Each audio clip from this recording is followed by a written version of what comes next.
Hey everybody, and welcome to another thrilling episode of the Midweek Meta Report. Today is Wednesday. It is Wednesday, November 29th. Long day.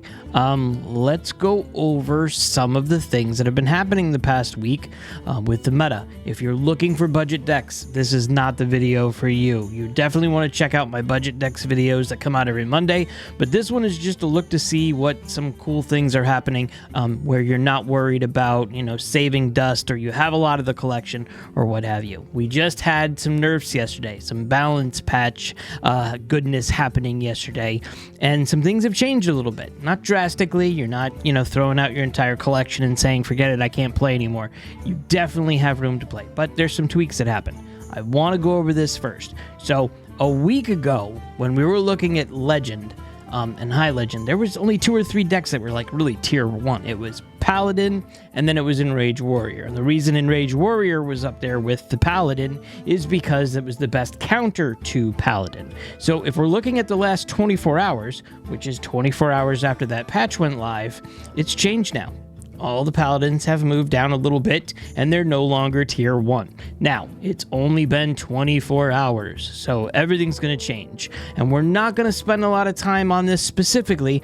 What I wanted to do is, because the Highlander mechanic came out, and because I don't think I've really had too much expansive look at Highlander, I wanted to go ahead and throw out a few Highlander decks that you should consider playing. If you have Reno, the card that just came out in the new Showdown in the Badlands mini set, this is a fun card. And essentially, every class right now could play a Highlander deck using Reno. Problem is, not all of them are good. So, you want to play Highlander with the Death Knight? It's not that amazing, but it's not that terrible. It's 50.3%. Highlander Demon Hunter, don't. Why would you do that? Don't play Highlander Demon Hunter. Highlander Druid's awesome, pretty cool. Highlander Hunter is very good, depending on where you are in the meta. Highlander Mage, I wouldn't consider playing anything besides Secret and Rainbow right now if you're playing Mage. Paladin. Highlander Paladin is super fun. I have a deck for you guys. I've been playing it myself. I love it. Highlander Priest, you could, but I wouldn't. It's at 44% right now. Around that, remember, this is all just based on statistical data that I'm seeing from, HS Replay. It's not a full comprehensive list of, oh, this is exactly what you should be doing. But I agree with most of these numbers. Highlander Rogue, there isn't really a good one. You can do it. I don't suggest doing it, but you can do it. Highlander Shaman is really good. I started playing this one yesterday. Haven't got the gist of it yet, but I'll explain as much as I can. Highlander Warlock, don't play it. There's a couple other things. Thaddeus is still good. Play Thaddeus. And then Highlander Warrior as well. I wouldn't play it. But I'll go over the Highlander decks that you should be playing that are very fun. I've tried these, and these are really cool, and we'll see. So number 1, Highlander Paladin. It is expensive, mind you. All of these decks are super expensive. This one's 14,560 dust. You will need a lot of cards for this. And with a lot of the Highlander decks, it really essentially has everything that you need. Whether you're fighting control, whether you're fighting like an OTK specialty deck, whether you're fighting an aggro deck, there's something in each one of these decks for everything. Now, one of the things I want to mention, especially for this one, this one's got Muckborn Servant, Deputization Aura, Boogie Down. It does have, the Countess. Now, the Countess is if your deck has no neutral cards, add 3 Legendary Invitations to your hand. I like this card. I'm very fond of this card. I feel this card is super useful, but the problem is you can't really use it until you get rid of Reno. So those are situations you want to consider. You can throw multiple of these cards in here. Oh, by the way, also, Spirit of the Badlands is an amazing card. I love it. It's really been able to win me several games. Order in the Court got nerfed. I don't see it being a huge, oh my god, let's throw it out of here problem, but it is something to consider, like, hey, if I don't want to, put this in. You could throw any other card in here.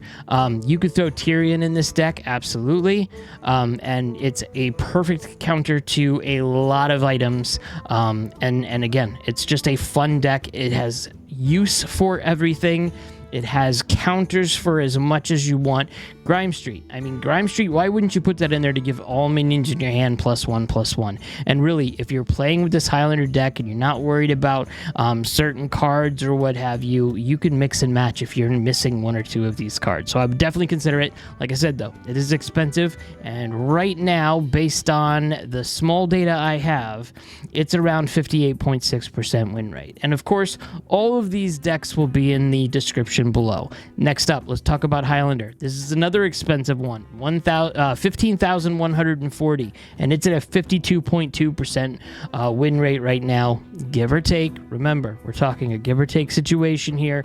It might not be 100% accurate.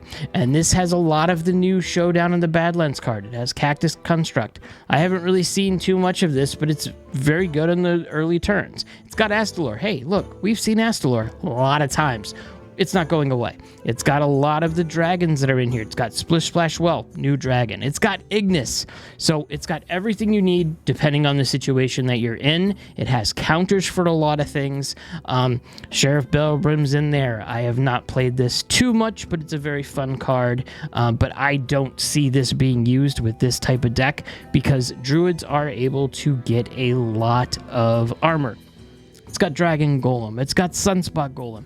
It's got Raystraza, which is a fun card. It's got Phi, the Setting Sun. So this has got a lot. It's got the Titan in it. This deck, like I said, it's very good. It's very versatile. You could use it in any opponent situations that you're dealing with. Good against Mage, which is great because Mage normally knocks the snot out of everybody.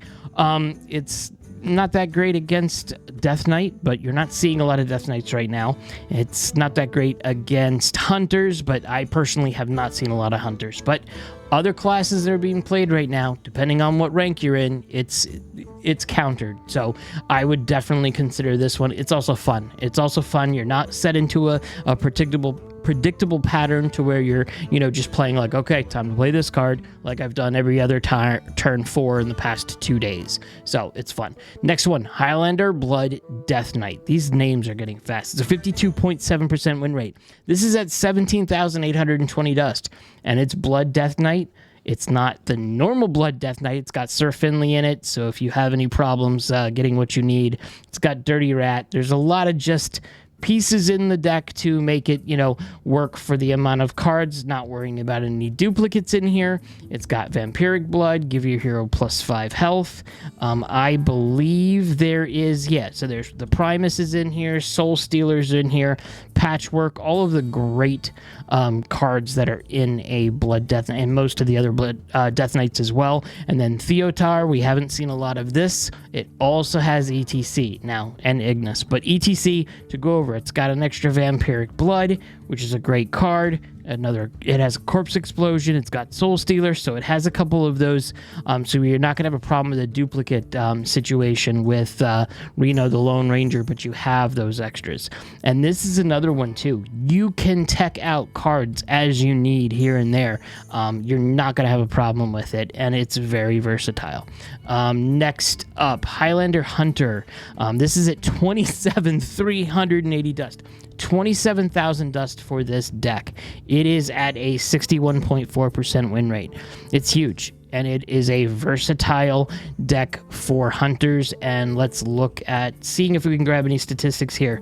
It's great against Druid, great against Mage. Not so much against Paladin, but I understand that. And this data, like I said, in Diamond, it's a little bit different. In Platinum, it's a little bit different. In Legend, so your mileage is going to completely vary in here. But it's all the good tech cards of Hunter with Astalor. Barrel of Monkeys is in here, Doggy Biscuit, all the good things that you've seen. Now, that's kind of what Highlander decks, especially right now, are. You're able to tech out what you need when you need it, and you have a lot. I've even seen individuals. Now, this one, I believe, has, let's just double check. Yeah, I think this one is a 40-card deck. You could even do that with all of these Highlander decks. You could make 40-card decks of this.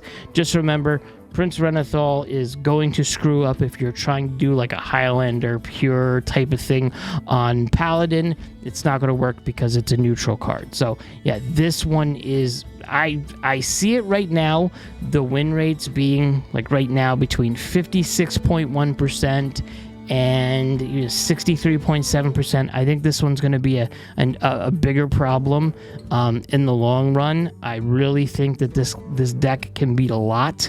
It's got every legendary that you could think of for Hunter and then some. And like I said, also like the other one, it's even got ETC that has Star Power, Hollow Hound, Faithful Companion. So it gives you that other Hollow Hound if you need it. This is also a fun deck. I think I've played this one twice. It's something that you can get into, you can play, and it's just, if you know the cards and if you know the tech choices of those cards, you should have no problems being able to win some games with this. And then the last one, because like I said, we're not going to talk about every single Highlander deck, would be Highlander Shaman. And this is 16,420 dust, another expensive one.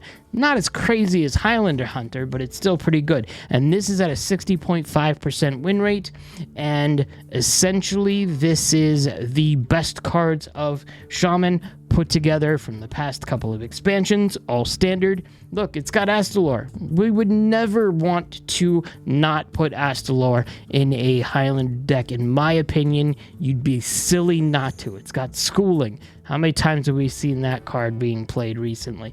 Shockhopper. It's a fun card. It's a new card. Jam Session. Trapdoor Spider.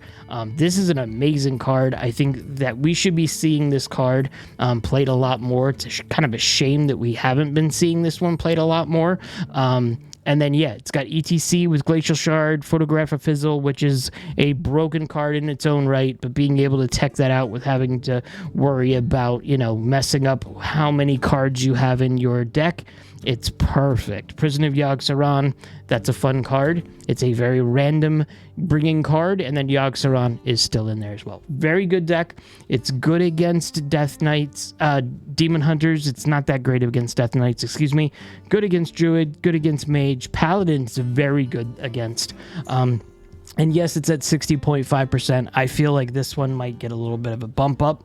And then, yeah, I'm going to put a link to all of these decks in the description. This is just some fun things. If you haven't tried the Highlander mechanic, in this expansion, it brings me back to when Highlander decks were more prevalent, and it was super fun. We've kind of had a while without any Highlander decks, so it's very cool. I tried playing all of the Highlander that I could when the game first, when the expansion first came out, and, they weren't really refined yet, and I'm just having more and more fun. I find myself coming back to Highlander decks. Maybe it's just me or what have you, but you guys should have fun playing any one of these decks. So again, they're expensive. You will have to have some dust in order to play these.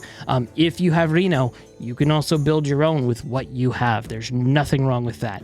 And try it. Absolutely try it. If you put more opportunities to, with cards that you have that will counter other cards, you should, be able to see how you're going. But yeah, you will need some dust for these decks or some money to buy packs. So that's it.